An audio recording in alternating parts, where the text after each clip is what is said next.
Ah, yes, she is out. Now to clean up all this bullshit.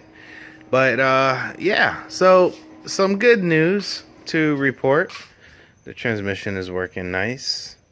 Um, I threw the Mustang wheels back on the car. Um, yeah, so basically, yeah, I don't, I'll be kind of like, hold on 1 second. All right. So, well, let me get this angle so you can see this beautiful hair. But basically, yeah, I took my time with her. I just didn't want to get burnt out. I had a lot of shit going on at work. But last night went and did everything, fluids and all that, and um, took her out for a test drive. Going to see she's out.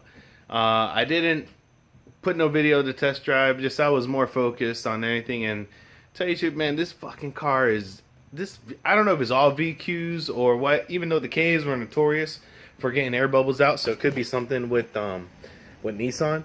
But yeah, it was like the temperature would shoot up to like 220 degrees, like from being at like 190. And I was like, all right, I know it's an air pocket. And then, and that would be like when it come down to like an idle or when I was cruising. And I had the heater on and stuff, and I'm not feeling hot air, so I know it's obviously an air pocket. And what do you call it? So and then of course when I got back on it, it would kind of force like the bubbles and whatever, and then it would be fine. It would drop back down. So all I know is although I did the cooling system, had that reservoir, excuse me, by the fuel pressure regulator at the highest point, it's still a bitch to fucking get the air out. But besides that, man, I went to my boy's shop and then I seen him leaving. So I was like, oh shit, you know what I mean? Because I wanted to, check in with him, let him like, yo, this transmission we got from LKQ is straight, whatever, bottom, bottom, bottom. So anyhow, I seen him, and then like when you're kind of going, there's like some kind of like tight turns, and when I was chasing after him, I just threw it into second to downshift, slow down, and like turn. When I did that, the freaking back end just swung out on me, and I'm like, whoa! I'm like, what the hell? This shit is nice. So, then I went and caught up on talking, whatever, did my thing. Then I went back to the shop and just chilled there with his pops and his other coworker, and was just talking and shit. And then he came, whatever, just shoot the bullshit a little bit. And I was like, oh shit, I gotta go pick up the kids. So and then as I was leaving, it was like the same kind of. There was the same turn again. I noticed it was getting kind of squirrely on me, and I was like, oh shit. So and then when I hit this last left turn, man, I think maybe in my eyes I looked like a professional drifter. Like it felt like I don't know. It was amazing because I don't know if it's the torque.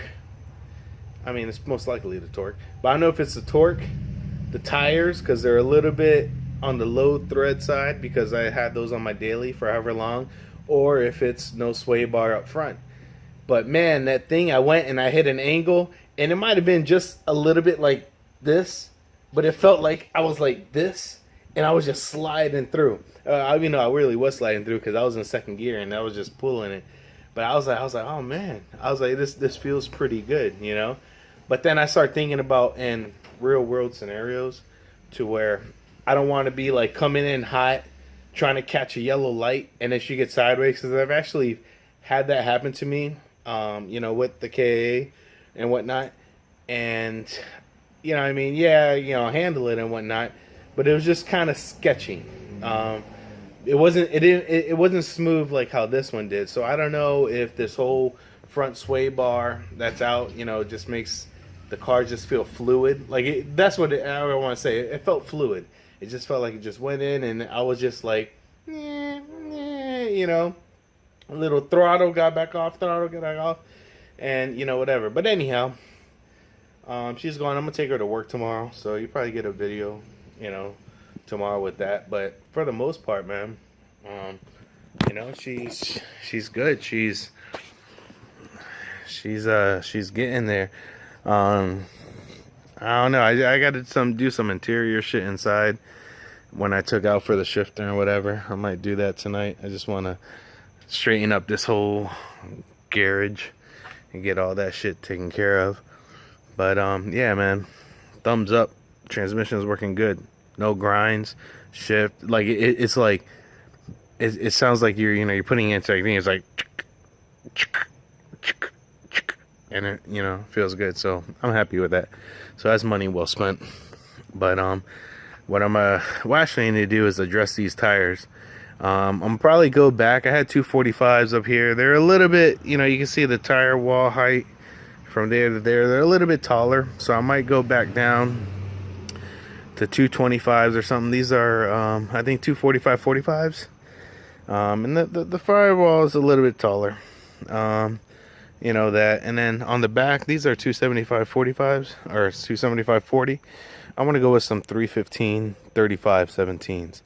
I saw a dude at the track and it just looked beastly, like meaty as hell, and quite honestly, I'm gonna need it to hold back this power of the 35, because like I said, I haven't even, like, I was getting into boost. Like, it sounds nice getting into boost and everything, but down low with that torque from this motor, it's just spinning these bad boys. So I'm kind of afraid when I hit like 4,000 4,500 wide open throttle and boost just kicks. I don't know if I'm gonna be like most likely I'm gonna be like that, because that's how that's how the KA was before I switched out the intake manifold.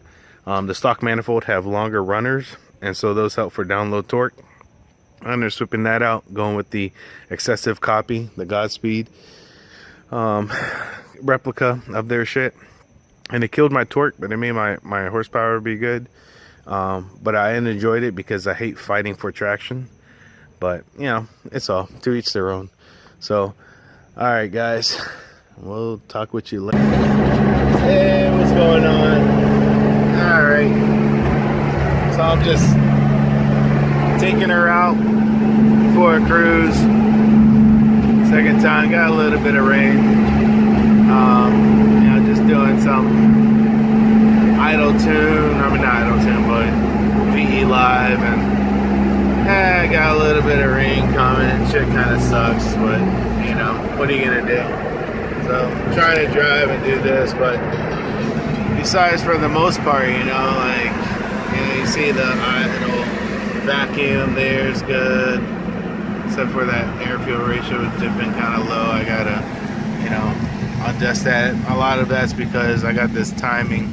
It's hitting a plateau where it jumps from like 23 degrees to 27 because of my decel. But that's about it. But no, I mean, for the most part, she's doing good, coolant wise. Fuck, this shit's kind of hard driving.